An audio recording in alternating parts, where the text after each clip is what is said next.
Now, national defense expert Rebeccah Heinrichs joins me. Rebeccah, in your opinion, is Biden providing the leadership the Western world needs at this point? Well, no, he isn't, and he hasn't been his entire term. And so lots of focus over the last week since the debate between he and former President Trump. But really, the truth is he's kind of been absent when we really do need strong American leadership right now. I mean, there is a war of ideas going on with authoritarian countries like China and Russia seeking to undo the U.S.-led order. We're here to celebrate 75 years of NATO right now.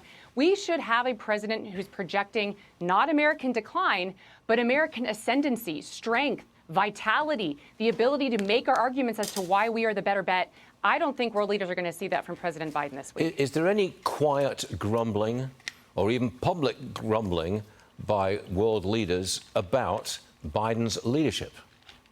Well, of course, you do see that in reported pieces. In my own experience, diplomats are diplomatic even in private. And so nobody wants to talk about the status of the president's health, what they want to hear about. Clearly, people are nervous. I'm getting a sense that people are nervous about the direction of the country and how confident that we are in our leadership.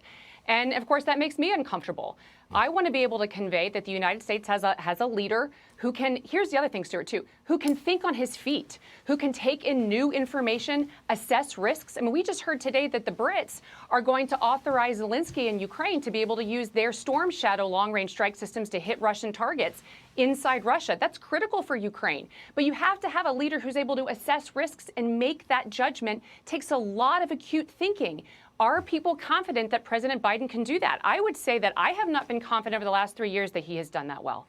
The director of national intelligence says Iran is, and I'm quoting now, providing financial support to pro-Hamas demonstrators in America.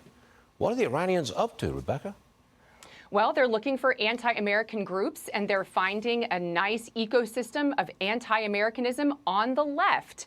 Those are the people who have been protesting in favor of the Palestinian Hamas side against Israel, against the United States. I hosted Speaker Johnson just yesterday at Hudson Institute. We had protesters outside with bullhorns who came in, and they were virulently anti-American, saying all kinds of things that are terrible. And you know that these are the same people who cozy up to the Assad regime in Syria, to the Iran regime. And so it's no surprise to me that you would see the CIA come out, or the DNI come out and say, yes, of course, we have these regimes that are facilitating disinformation among anti-American groups. What's happening to America? Good Lord. You know, not the country I came to 50 years ago.